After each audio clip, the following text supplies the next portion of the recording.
Hi, everybody. I'm Dear Myrtle, your friend in genealogy. Welcome. I'm going to do two short subject videos today, but I thought what I needed to do was orient you how we got from here to here in our two flap storybook for my grandchildren. Now, I want to explain the purpose of the flap.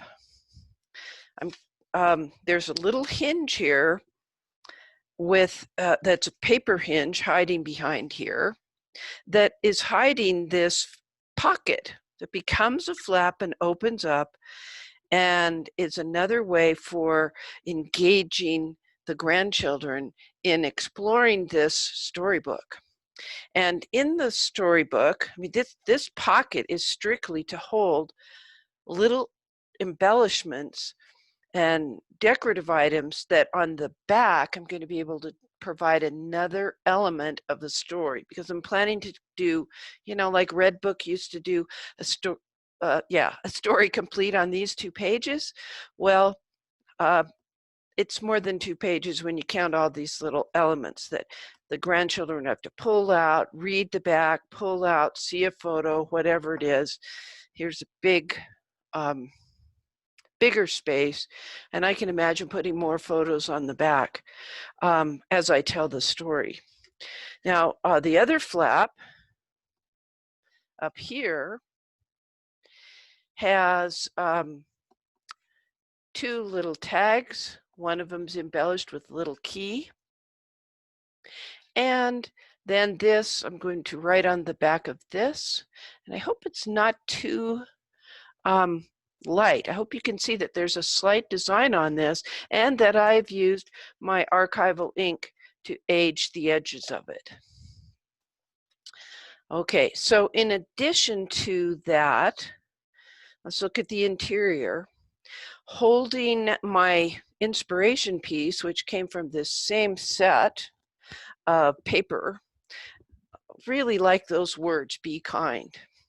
And I have space to write on the back. But because I wanted them to be at a fun, wonky angle, I took a very bright, let me see if I can find one of the original ones. Yeah, a very bright pre-embellished paper clip, and aged it again with this same archival ink to so that it would go with the vintage look I'm going for. Actually, most of my stories are vintage. I don't know if you can tell, but there's sparkles on the original, and I scraped most of the sparkles off. It just looks like texture. But I do like that I was able to tone down the brightness of that really cutely embellished paperclip. And I only buy stuff when it's on sale, 50% off. It's amazing how frequently they go on sale. Because I get wordy, I made this little tiny booklet using a heart-shaped stamp that I have, and then so this would show through. On the other side, I made a 2-sided circle that I cut with my hole punch, my circle punch, as opposed to my heart punch. And then, of course, I went around all the edges, as you can see, and antiqued it again with that archival ink. This is just some round tag I found in the clearance bin over at Office Max. And it just so happened that when I was at our local party store looking for things for Mr. Mert's 70th birthday party, which we held earlier this month, in the wedding aisle, there were some heart-shaped paper clips. So I thought that would go along with this theme. Here I do have words sending my love, and I placed this sentiment very firmly. Believe me, I glued this down. You know how things like to pop out of these old-fashioned style photo corners. And I found some other things. This was a very bright yellow initially, but I toned it down. Again, you can do a lot with your archival ink. For this project, I was using the coffee. I was going to say flavor, but anyway. But when we're dealing with this very dark, I think I will use the jet black. I don't know, I'll experiment with it when on that project. I really liked this tape embellishment. It's not really tape. It's ribboning with pretty little embellishments on the side. And it's really quite bright compared to the turquoise green here on the flap, on that pocket. And so I toned it down with a little strip of cast off paper from when we cut something earlier, and put a little cutesy little mixy-matchy dragonfly. This pocket was, this little tiny pocket going sideways, was just made out of some paper that is part of this collection that we discarded. And on the back, you can also insert things in this belly band if you wish. It's not a belly band when it's up and down.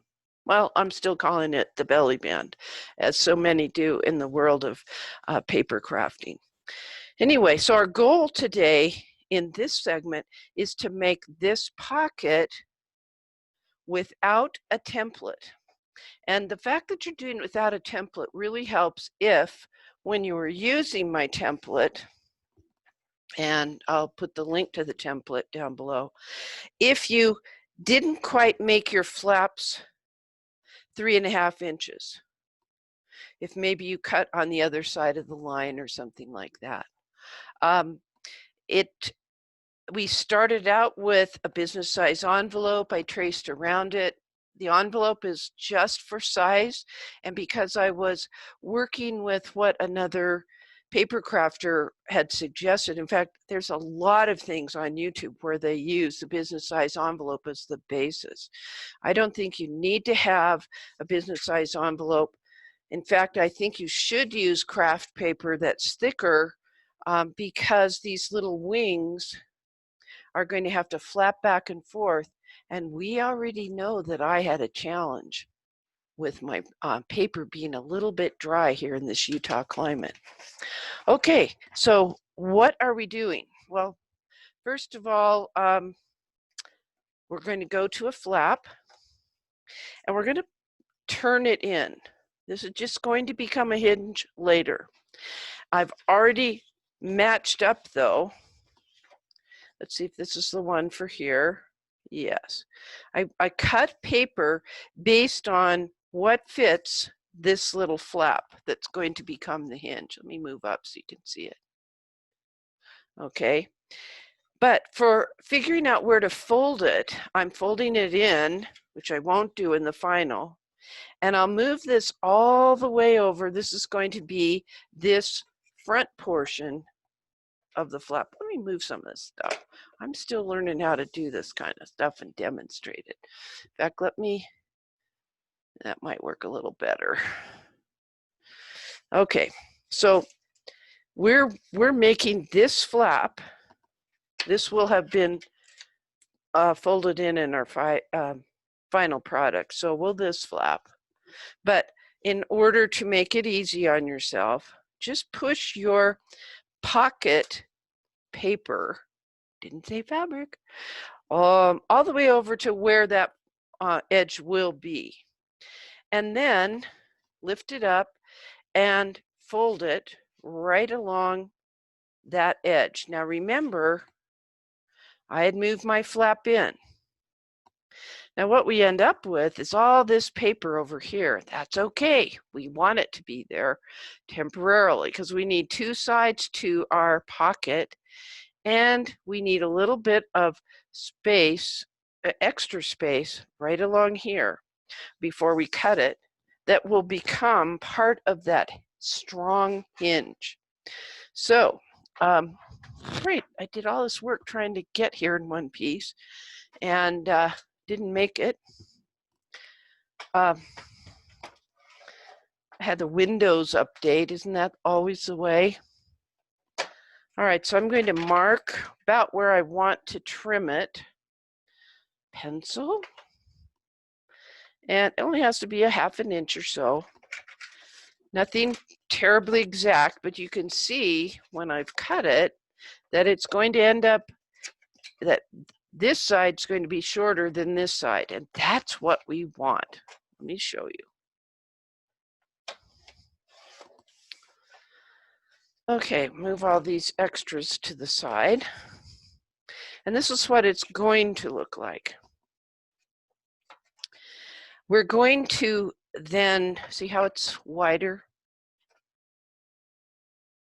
Okay, I'm going to fix that fold so that none of that white shows. And actually, before we do anything else, let's hole punch it. And I'll show you how I figure out the center. It's kind of fun. There's a really cool small ruler that I got. It's a Tim Holtz Idea-ology. And it's got the 1, 2, 3, 4, 5. It's a 12-incher. What do you know? Okay, but here you start in the middle with 0 and try to center here. This is 0. There's 2 inches. There's 3 inches on each side. There's 4 inches on each side. 5 inches on each side, so that we know about where the heck that center line is. So and you need to know because we're going to do the hole punch and we want it to be centered.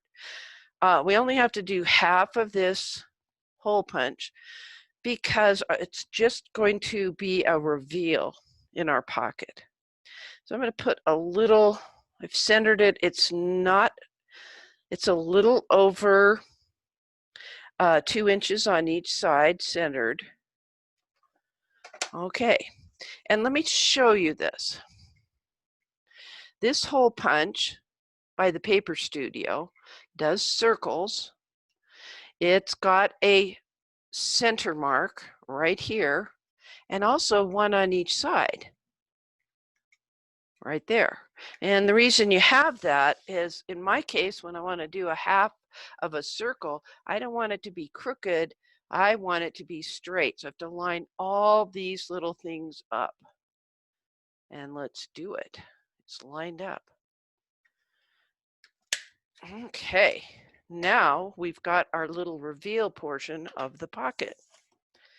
And I couldn't do that centering without folding and things like that. I don't want to fold this paper. So I really super like the recommendation for many paper crafters that you have this Tim Holtz type ruler with the 0 on the opposite side of the 12-inch marks. Really good quality. All right, let's get our archival ink out and go from there. Okay, I'm going to do this before we get going. Okay.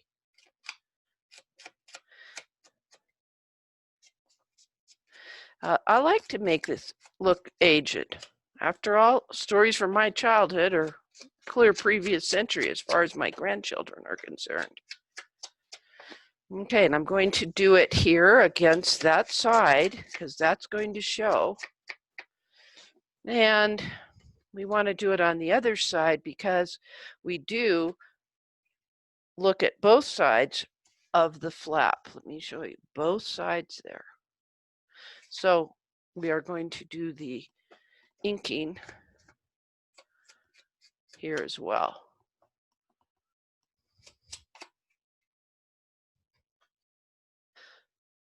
I really am having a blast doing this kind of stuff. And I actually am writing in my book. The one for my grandparents, my paternal grandparents. I might give you a peek at it a little bit later. Okay, so we've got it inked. I like that. Normally I use coffee or antique photo, but remember I'm dealing with this dark brown music paper and we've got to deal with it. Okay, so this is how this is going to fit together. We're putting the flap flat and we're bringing this time the edge of this to where the flap will fold. So it will be going like this. All right, the other thing I want to do is score along this edge here. I like that I have a cutter slash scorer so that I'm not having to have 59 things on this desk. All right, we'll carefully do this just to help me. And we'll carefully entice it. Okay, now some of it's going to be attached to this part, and the other part is going to be attached to the back. It's all doable. Let me move this up. My camera is still in a wonky position. Let me try this. Okay, good. Yeah. So what will I do? I'm going to use, this has to be strong. So I'm going to use my 1/2 inch tape.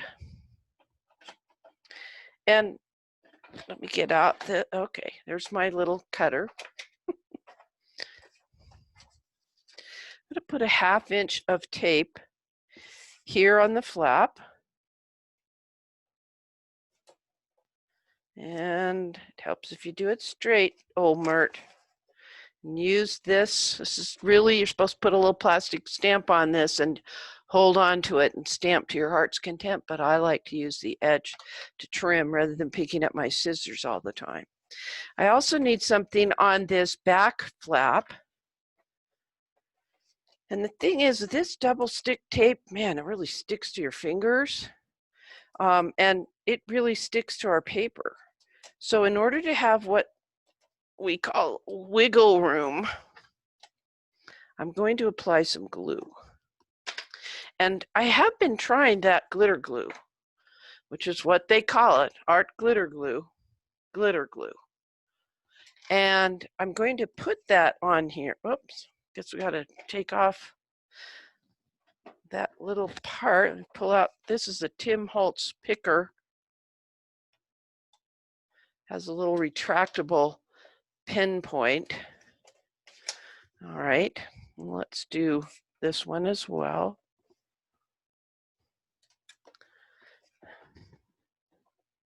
And put the glitter glue on it.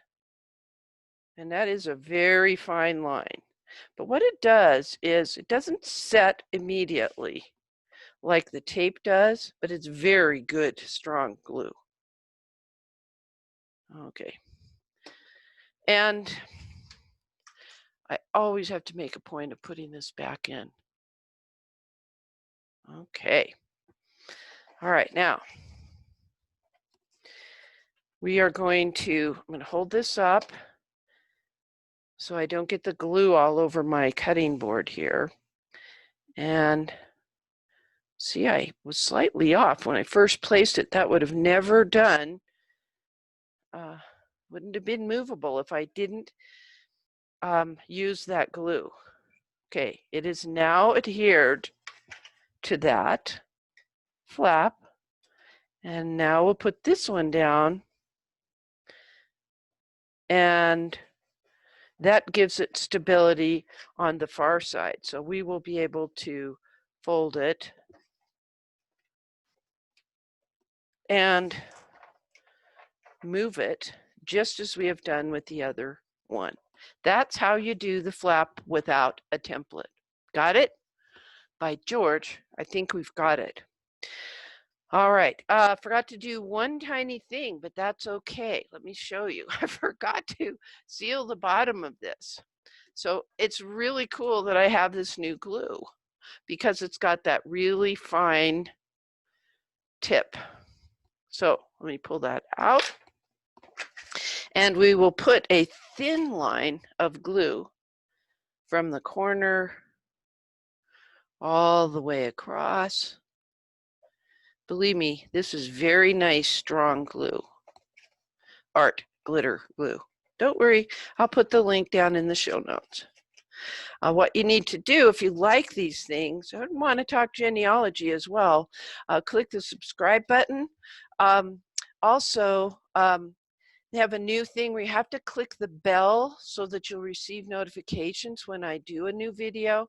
I will keep my paper craft things in its own playlist so that it'll be easy for you to progress from one to the next.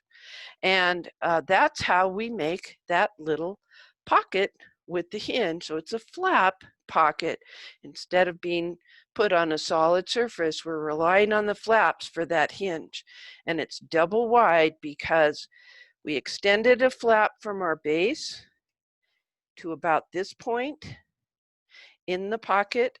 And then the pocket at the back, you see, has been extended so that it has a flap that extends on the base of this little two-flap storybook that we are creating. Nothing left to say, but I'm Dear Myrtle, your friend in genealogy. Happy family tree climbing, everybody. That's a wrap.